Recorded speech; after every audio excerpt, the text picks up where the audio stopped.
నమస్తే, తెలుగు రాజ్యంకి స్వాగతం. నేను సంధ్య. కొన్ని సినిమాలు స్టోరీ బాగున్నా, తీసే డైరెక్టర్కి ఒక ఆలోచన ఉన్నా, పెద్ద పెద్ద హీరోల దగ్గరికి వెళ్ళినా ఎందుకో రిజెక్ట్ అవుతూ ఉంటాయి. కారణం ఏంటనేది తెలియదు. కానీ సినిమా తీసిన తర్వాత ఆ సినిమా చేసిన సౌండ్, అయ్యో ఇలాంటి స్క్రిప్ట్ మన హీరో వదులుకున్నాడా, అయ్యో ఇలాంటి స్టోరీ వస్తే ఎందుకు ఈయన ఒప్పుకోలేదు అంటూ నాలుగు ఖర్చుకుంటూ ఉంటారు. అలాంటి సంఘటనలు కోకొల్లుగా ఉన్నాయి. ఆ వరుసలోకి వస్తుంది ఆ నలుగురు సినిమా. రాజేంద్ర ప్రసాద్ గారు ఎంత అద్భుతంగా దాంట్లో ఒదిగిపోయారు. సినిమా స్టోరీ కావచ్చు, నరేషన్ కావచ్చు, క్యారెక్టరైజేషన్స్ కావచ్చు, పిక్చరైజేషన్ ఒక్కటేంటి, ఏది మాట్లాడుకున్నా తక్కువే. మరి ఆ నలుగురు సినిమా, ఆ స్క్రిప్ట్ అనేది మొదట ఎవరెవరి దగ్గరికి వెళ్ళింది, మరి మేకింగ్కి వచ్చేసరికి ఎలాంటి మార్పులు చేర్పులు జరిగాయి, వాళ్ళు ఎందుకు రిజెక్ట్ చేశారు, రాజేంద్ర ప్రసాద్ గారి దగ్గరికి ఎలా వచ్చింది, వచ్చిన తర్వాత సినిమా తీసే టైంలో ఇంత పెద్ద హిట్ అవుతుందని వాళ్ళు అనుకున్నారా, తెర వెనుక అసలు ఏం జరిగింది తెలుసుకునే ప్రయత్నం చేద్దాం. చరిత్రకారులు, సినీ రాజకీయ విశ్లేషకులు చిల్లగడ్డ శ్రీకాంత్ గారు మనతో ఉన్నారు. ఆయన మాటల్లోనే. నమస్తే శ్రీకాంత్ గారు. నమస్కారం సండి. ఏంటి సినిమా ఇండస్ట్రీలో జరిగే అద్భుతాలు కావచ్చు, సినిమా ఇండస్ట్రీలో జరిగే అన్ని గొడవలు కావచ్చు, ప్రతిదానికి అన్నీ ఉన్నా కూడా ఇది రంగుల ప్రపంచం కాబట్టి ఎక్కువ ఫోకస్ అవుతూ ఉంటుంది. అలాగే కొన్ని స్క్రిప్ట్లు ఎందుకు రిజెక్ట్ చేస్తారు, ఆ తర్వాత అది అనూహ్య విజయాలను సాధించిన తర్వాత ఎందుకు మిస్ చేసుకున్నామని బాధపడతాము అన్న దాంట్లో ఆ కోవలో చాలా ఉన్నాయి. రీసెంట్గా మనం పోకిరి గురించి కూడా మాట్లాడాము. ఈ నేపథ్యంలో ఆ నలుగురు సినిమా ఫస్ట్ ఎవరెవరి దగ్గరికి వెళ్ళింది, ఎవరెవరు కాదనుకున్నారు, రాజేంద్ర ప్రసాద్ గారి దగ్గరికి ఎలా వచ్చింది? అది మదన్ గురించి మదన్ పోయాక మాట్లాడాల్సి వస్తుందని నేను ఎప్పుడు అనుకోవాలి. ఓకే, ఎందుకంటే తను డిగ్రీ ఫస్ట్ ఇయర్లో ఉన్నప్పుడు మేము ఇంటర్మీడియట్, ఒకే ఊరు, ఒకే కాలేజ్, డిసెంట్ థియోసాఫికల్ కాలేజ్. అతను డిగ్రీ పూర్తి చేసే నాటికి మేము డిగ్రీ ఫస్ట్ ఇయర్కి వచ్చేటప్పటికి ఒంటి గొర్రె అని ఒక నాటిక రాసి అందరిని ఆకట్టుకున్నాడు. ఆకట్టుకున్న తర్వాత ఈ రచయిత, ఈ దర్శకుడితో మనం పరిచయం పెంచుకోవాలని ఇతను పోస్ట్ గ్రాడ్యుయేట్ అవ్వకపోయినా పోస్ట్ గ్రాడ్యుయేట్ వాళ్ళ హాస్టల్లో తిరుగుతూ ఉండేవాడు. అక్కడ ఉన్నటువంటి వాళ్ళని తీసుకొచ్చి యాక్ట్ చేస్తుండేటటువంటి వాడు. అక్కడికి వెళ్ళి మదన్తో పరిచయం పెంచుకొని మా కోసం, మా మదనపల్లె నాటకళా పరిషత్ కావచ్చు, మా మదనపల్లి కల్చరల్ సొసైటీ కావచ్చు, దానికోసం ఒక నాటిక రాయమని వేద్దామని చెప్పి అలా మా కోసం రాసింది పిచ్చి కుక్కలు. అందులో నాది బిక్కిరి బింగరాలనే పాత్ర. బాగా రిహార్సల్స్ చేసి వర్షం వచ్చిన కారణంగా వేయలేదు. తర్వాత బిక్కిరి బింగరాల పాత్ర వేరే వాళ్ళ చేత వేయించి నేనే మదనపల్లి నాటకళా పరిషత్లో, ఎందుకంటే మదనపల్లి నాటకళా పరిషత్కి నేను అప్పుడు జాయింట్ సెక్రటరీ అయ్యాను కాబట్టి నేను యాక్ట్ చేయకూడదని చెప్పి వాళ్ళు పోటీకి వస్తున్నారని వేరే వాళ్ళ చేత పాత్ర వేయించమని చెప్పి అందులో నటించిన పాత్రకి తనకి ఉత్తమ సహాయ నటుడు బహుమతి కూడా వచ్చింది. చాలా మంచి ఆర్టిస్ట్. ఓకే. ఆ తర్వాత అంటే వాళ్ళకి మెస్ ఉండేది మదనపల్లిలో. అక్కడి నుంచి అతని పూర్తి పేరు రామిగాని మదనమోహన రెడ్డి. అక్కడి నుంచి హైదరాబాద్ వచ్చి హైదరాబాద్లో జీవన పోరాటంలో ఎత్తుపల్లాలన్నీ చూసిన తర్వాత చాలా గర్వకారణంగా అనిపించింది ఏంటంటే ఆ నలుగురు సినిమా విడుదలై వాల్ పోస్టర్స్ మీద మదన్ అనే పేరు కనిపించినప్పుడు చాలా గర్వంగా అనిపించింది. సప్తగిరి థియేటర్లో ఆ సినిమా కథ ఏంటంటే మొట్టమొదట ఆ టైటిల్ అంతిమ యాత్ర, దాని పేరు. ఈటీవీకి సీరియల్ చేయాలి. ఇవాళ మన చాలా చర్చల్లో ఎస్డి లాల్ గారి గురించి మాట్లాడుకున్నాం. తెలుగు సినిమా కమర్షియల్ డైరెక్టర్స్లో top of the best SD Lal గారు. ఎస్డి లాల్ గారి కుమారులు మీర్ గారు సినిమాటోగ్రాఫరు. ఆ సినిమాటోగ్రాఫరు రికమెండేషన్తో ఈటీవీకి వెళ్ళి ఓపెనింగ్ చావు సీన్తో మొదలుపెట్టాడు. మదన్ మొదలు పెట్టేటప్పటికి 28 వారాలు ఈ చావు సీరియల్తో అంతిమయాత్రను మొదలుపెట్టి ఏం తీస్తాం ఆపే అన్నారండి. ఆపేశారు. ఆపేసిన తర్వాత తిరుగుతూ ఉన్నాడు. డైరెక్టర్ జి రాంప్రసాద్ గారి పరిచయం అయ్యారు. చిరునవ్వుతో ఆ సినిమాలు చేశారు కదా. రాంప్రసాద్ గారి పరిచయం అయిన తర్వాత ఏమైందంటే అట్లూరు పూర్ణచంద్రరావు గారు తిరిగి సినిమాలు తీద్దాం అనుకుంటున్నారు. ఊటీకి వెళ్ళిపోయారు అట్లూరు పూర్ణచంద్రరావు గారు. ఆయనకి చెబితే బాగుంటుంది, ఆయనకు నచ్చుతుందేమో అన్న తర్వాత బాల ఆయన కోర్టులో పడింది. అట్లూరు పూర్ణచంద్రరావు గారు విపరీతంగా నచ్చేసింది.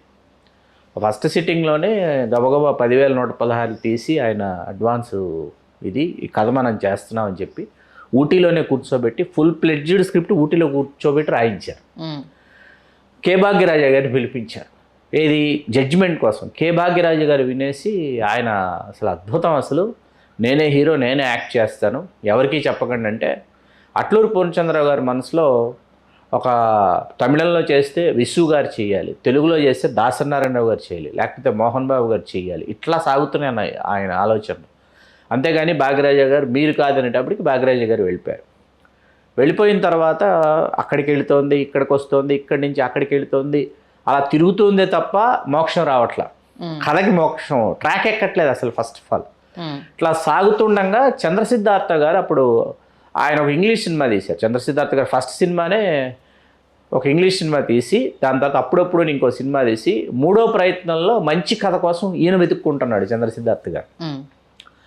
ఈ క్రమంలో ఏమైందంటే చంద్రసిద్ధార్థ గారిని కలవడానికి మామూలుగా ఒకరోజు మదన్ గారు ఫ్లాట్కి వెళ్ళాడు. వాళ్ళ ఫ్లాట్కి వెళ్తే వాళ్ళ బ్రదర్ కృష్ణమోహన్ అని ఆర్టిస్ట్ ఆయన ఉన్నాడు. మాట్లాడుతూ ఏంటి ఇంకా రాలేదు, చందు అంటారు చంద్రశేఖర్, ఇంకా రాలేదని. ఏంటి ఏమన్నా కథలు ఉన్నాయా ఏంటో చెప్పచ్చు కదంటే ఈయన ఈ కథ చెప్పడం మొదలుపెట్టాడు. అంతకుముందు చంద్రసిద్ధార్థ గారు అడిగారు, ఈ కథ తప్ప అన్నీ చెప్పాడు మదను. ఓకే, ఎందుకంటే ఇది ఎవరికి చెప్పినా రిజెక్ట్ అవుతోంది, ఎందుకు చెప్పడం ఇది అని చెప్పేసి అన్ని కథలు చెప్పాడు, ఇది చెప్పలా. ఏంటి కథలన్నీ చెప్పావంట, ఏంటి ఇంకా ఏదో అంటున్నాడు మా చంద్రసిద్ధార్థ అంటే, ఏముంది ఇంక నా దగ్గర ఈ కథ తప్ప ఏం లేదు, ఇది అందరూ రిజెక్ట్ చేస్తున్నారు, ఈ కథ చెప్పడం మొదలుపెట్టాడు. అయిపోయిన తర్వాత చంద్రసిద్ధార్థ గారు వచ్చారు. వచ్చిన తర్వాత ఏంటి ఎక్కడెక్కడో వెతుకుతున్నావు, అద్భుతమైన కథ ఉంది, అసలు రైట్స్ తీసుకో ముందు, ఈ కథతో తప్ప ఇంకే కథతో చేయకుంటే చంద్రసిద్ధార్థ గారు కథ వినకుండా, కథ వినలా, ఎక్కడ ఎవరి దగ్గర ఉన్నాయి రైట్స్, మా బ్రదర్ చెప్తున్నాడు కృష్ణమోహన్ ఇంత ఇదిగా జడ్జిమెంట్ అంటే మామూలు విషయం కాదు, మా వాడు ఒక పట్టాన్ని నచ్చదు, మా వాడికి ఎవరి దగ్గర ఉన్నంటే అట్లూరు పూర్ణచంద్రరావు గారి దగ్గర ఉన్న రైట్స్. వెళ్ళిపోయి అట్లూరు పూర్ణచంద్రరావు గారి దగ్గర రైట్స్ కొన్నారు.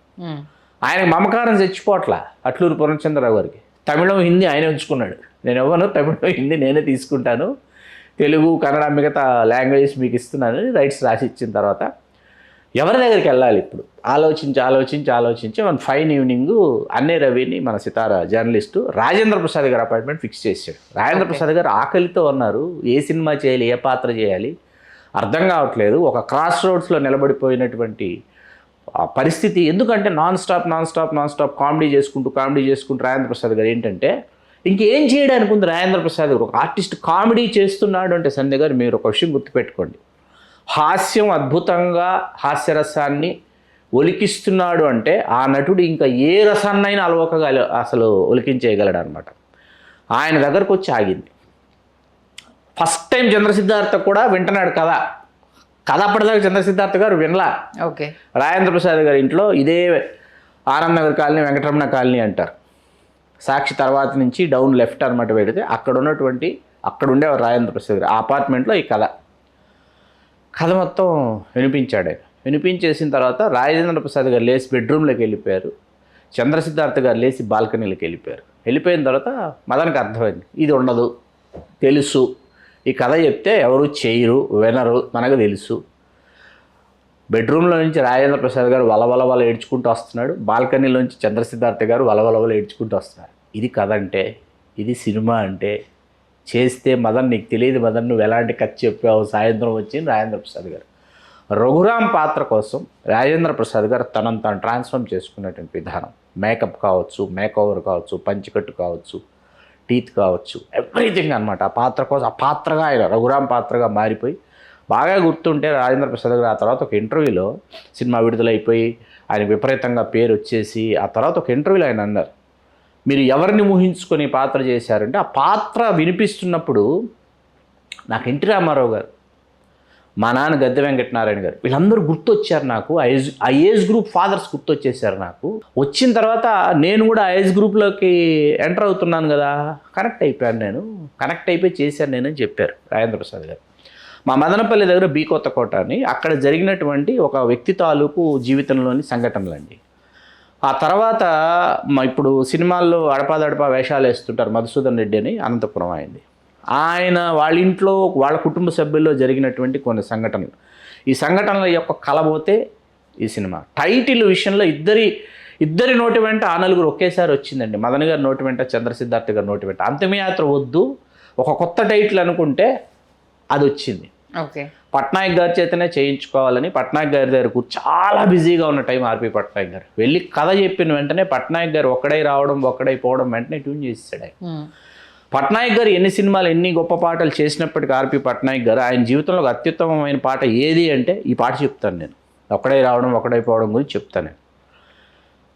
ఆ ప్రేమ్ కుమార్ పట్రాయన్ అనే నిర్మాత కూడా చాలా గమ్మత్తుగా వచ్చారు ఈ ప్రాజెక్టులోకి. వాస్తవంగా చంద్రసిద్ధార్థ గారి ఫ్రెండ్స్తో తీసేసుకుందాము, ఫ్రెండ్స్ నువ్వు ఒక 5 లక్షలు పట్టరా, నువ్వు ఒక 10 లక్షలు పట్టరా అని చెప్పి తీసుకుందాం అని చెప్పి 1,25,00,000 1,35,00,000 అండి బడ్జెట్ అప్పట్లో. ఓకే. కథ అయిపోయింది, రఘురామ్ పాత్ర అయిపోయింది, పాట వచ్చేసింది, హీరోయిన్ రాదే ఎంతకి. రోజా గారికి చెప్పారు, గౌతమ్ గారికి చెప్పారు, భానుప్రియ గారికి చెప్పారు, లక్ష్మి గారికి చెప్పారు. అద్భుతం, అమోఘం అంటున్నారు, ఎవరు డేట్లు ఎవరు. తర్వాత ఆలోచించారు. రాజేంద్ర ప్రసాద్ గారు సరసన నటించినటువంటి నటీమణులలో ఎవరెవరెవరెవరిని చూస్తే మనకి ఆమెన్ గారి దగ్గరకు వచ్చి ఆగారు. ఆమెన్ గారు రెడీ. ఇవాళకి ఆ సినిమా వాల్ పోస్టరు, ఆ సినిమాలో ఆమెన్ గారు రాజేంద్ర ప్రసాద్ గారి సన్నివేశాలు ఒకసారి గుర్తెచ్చుకుంటే చాలా భావోద్వేగానికి లోన్ అవుతాం మనం. అలా ఆ నలుగురు రూపొందింది. ఆ నలుగురు సినిమాకు కాను కథ, మాటలు, స్క్రీన్ ప్లే, ఎవ్రీథింగ్. స్క్రీన్ ప్లేలో చంద్రసిద్ధార్థ గారు కూడా ఆయన భాగస్వామ్యం ఉంది. మదన్ గారికి నాకు బాగా గుర్తుంటే మదన్కి ముట్టినటువంటి పారితోషికం 5 లక్షలు. కన్నడంలో విష్ణువర్ధన్ గారు సిరివంత అనే పేరుతో రీమేక్ చేశారు. మరాఠీలో షియాజీ షిండే గారు చేశారు ఈ పాత్రని. తమిళంలో రజనీకాంత్తో, హిందీలో అమితాబ్ బచ్చన్తో తీసుకుంటా అని అట్లూరి పూర్ణచంద్రరావు గారు ఇప్పటికీ ఆ రైట్స్ ఆయన దగ్గర పెట్టుకుని ఉన్నారు. మీకు 24 ప్రింట్స్ రిలీజ్ చేశారండి ఫస్ట్. చేస్తే మొదటి వారం అయిపోయేటప్పటికి రెండో వారం ఎంటర్ అవుతుంటే 16 ప్రింట్లు వెనక్కి పంపించేశారు. తీసారు ఊళ్ళల్లో. మా ఊళ్ళో కూడా తీశారు మదనపల్లిలో. ఎవరు రావట్లేదని చెప్పి 4 ఉన్నారు. ఆ 4 అంటే 4 ఉన్నారు లోపల. మీకు ఒక్కసారిగా తర్వాత ఉధృతంగా రెండో వారం తర్వాత మీకు morning show full, matinee full, first show full, second show full, హైటెక్స్లో ఆడుతుంటే మధ్యాహ్నం మ్యాట్నీకి నేను ఇంకా చూడలేదు సినిమా గురించి వింటున్నాను నేను. మదనపల్లి నుంచి మా ఇంటి నుంచి మా ఊరి నుంచి కూడా రిపోర్ట్స్ వస్తున్నాయి, వింటున్నాను నేను. మా వాళ్ళు సెకండ్ షోకి వెళ్ళారు, చూసి ఏడ్చేసి ఇంక మరుసటి రోజు ఏం మాట్లాడటం లేదు సినిమా గురించి. ఎవరు ఏమడిగినా వెళ్ళి సినిమా చూడి తెలుస్తుంది అంటున్నారు. నేను మధ్యాహ్నం ఆలస్యంగా మేము కలిసి సినిమాకి వెళ్ళాలి, నేను కోదండరామ్ రెడ్డి గారు కలిసి సినిమాకి వెళ్ళాలి. నేను లేటుగా వెళ్ళటం వల్ల ఆయన వెళ్ళిపోవడం మీద అయింది. కోదండరామ్ రెడ్డి గారు హైటెక్స్కి వెళ్ళారన్న. సరే అబ్బాయి ఇంట్లో ఉంటా ఉంటే ఇంట్లో వెయిట్ చేస్తాను సార్, మీరు వెళ్ళి చూసేసి రండి అని చెప్పి December 9, 2004 విడుదలైంది. ఆయన వెళ్ళి సినిమా చూసి వచ్చి సినిమా గురించే 2 గంటలు మాట్లాడారు. ఓకే. 2 hours. 80 సినిమాలు డైరెక్ట్ చేసిన ఒక డైరెక్టర్ 2 గంటల పాటు ఒక సినిమా గురించి, ఈచ్ అండ్ ఎవ్రీ డైలాగ్ గురించి ఆయన మాట్లాడుతుంటే ఆ కథ మీకు అట్లూరి పూర్ణచంద్రరావు గారి దగ్గర పూర్తయిన తర్వాత ఫుల్ ప్లేటెడ్ స్క్రిప్టు మదన్ గారికి ఒక డౌట్ ఉండిపోయింది. అదేంటంటే కోట శ్రీనివాసరావు క్యారెక్టర్ ఏదైతే ఉందో తాకట్టు లేకుండా ఆ పాత్ర అప్పివ్వదు. రాజేంద్ర ప్రసాద్కి మాత్రం అప్పిస్తాడు. ఇది డివి నరసరాజు గారు సీనియర్ రైటర్ కదా, ఆయన రెస్ట్ తీసుకుంటున్న టైము. ఆయన దగ్గరికి వెళ్ళి ఆయన కథ వినిపించి ఆయనకు నచ్చింది డివి నరసరాజు గారికి. సరే ఇట్లా నాకు డౌట్ ఉండిపోయింది, ఇక్కడ కోట శ్రీనివాసరావు పాత్ర తాకట్టు లేకుండా అప్పివ్వదు, తాకట్టు ఇవ్వాలి, ఏం చేద్దామంటే ఆయన ఆలోచించి అబద్ధం చెప్పడం చేతగాని పిచ్చివాడివి, మోసం చేయడం చేతగాని మంచివాడివి, నీ దగ్గర ఎక్కడికి పోతున్నా ఒక డైలాగ్ చెప్పారు ఆయన. డైలాగ్ చెప్తే నా తల తాకట్టు పెట్టైనా ఇస్తాను అని చెప్పేసి అది రఘురామ్ పాత్ర నుంచి అది వస్తుంది.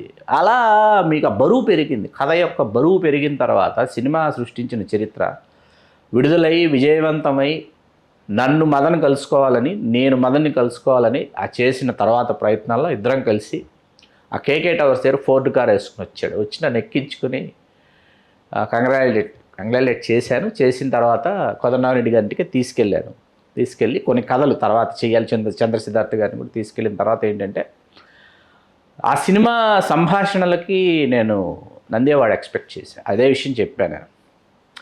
ఎవరని చెప్పాడు మదన్, ఎవ్వరు, త్రివిక్రమ్ మల్లేశ్వర్ ఉంది పోటీలో కాబట్టి తెలియకుండా ఒక సానుకూల దృక్పథం జడ్జెస్కి దాని మీద వెళ్ళిపోతుంది అంటే నాకు చాలా బాధ వేసింది. ఎందుకంటే అవార్డ్స్ కమిటీ చైర్మన్ బాగా గుర్తుంది, ఎం బాలయ్య గారు అవార్డ్స్ కమిటీ చైర్మన్ అయ్యారు. ఆయన మల్లీశ్వర్ సినిమాలో యాక్ట్ చేశారు. అవును, అటే వెళుతుంది సానుకూలంగా. మల్లీశ్వర్లో బాగున్నాయి, మనం చేసిన సినిమా కదా, అలాగే అయింది. మల్లీశ్వర్కే ఇచ్చారు ఉత్తమ సంభాషణ, త్రివిక్రమ్ గారికే ఇచ్చారు ఉత్తమ చిత్రం, ఉత్తమ నటుడు, ఇవన్నీ కూడా ఆ నలుగురికి వస్తే నేను కంగ్రాచులేట్ చేశాను ఆ రోజు. చేస్తే ఎస్ ఇది నా చైల్డ్ అని మదన్ చాలా ఉద్యోగానికి లోనైంది, ఎప్పటికీ మర్చిపోలేను. అలా ఆ సినిమా సృష్టించిన సంచలన విజయం, ఆ తర్వాత ఎంతోమందికి అది స్ఫూర్తినిచ్చింది. మదన్ వేళ లేకపోయినప్పటికీ ఆ తర్వాత సినిమా విషయంలో నేను నా భాగస్వామ్యం ఉంది.